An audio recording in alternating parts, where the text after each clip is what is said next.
isi ko kwira tugoye irakoze ijyane n'ubwoko bwahisemo inzira y'umusaraba, dore barataguza bagusanga bemeye gutatira icyaha, bamurikire batagwa mu rwobo, barasiganwa bahunga isi ishaje, bifuza gusingira izahabu, barahungira iyo mu rurembo, aho niho hatuye abatangana, mu nzira hari Apoloni, arifuza kutuvutsa ubugingo, duhagarariwe n'intarinesha, turi kumwe nawe turanesha.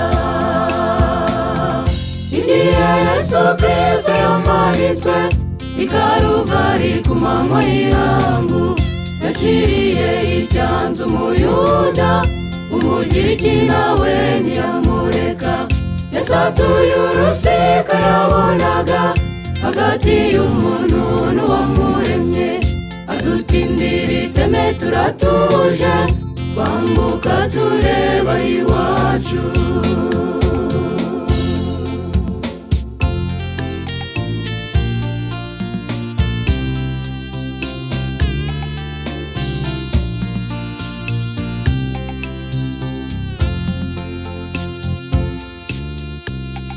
Dore isi ko kwira tugoye iratsikamira uwagize inyota yo gushakashaka inzira yawe, dore iradushukisha amafaranga, tukahugira muri ubwo butunzi, tukabura umwanya wo kugushaka.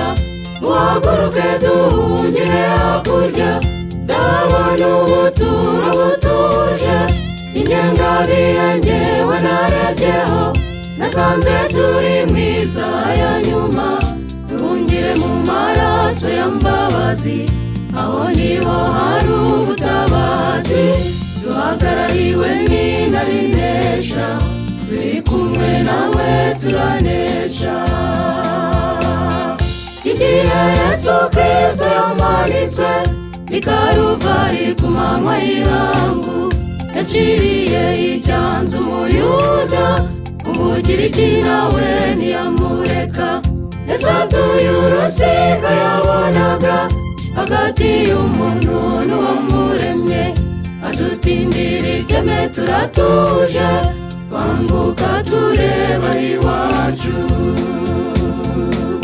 Igihe Yesu Kristo yamanitswe i Karuvari ku manywa y'ihangu, yaciriye icyanzu Umuyuda, Umugiriki nawe ntiyamureka, yasatuye urusika yabonaga hagati y'umuntu n'uwamuremye, adutindira iteme turatuje, twambuka tureba iwacu.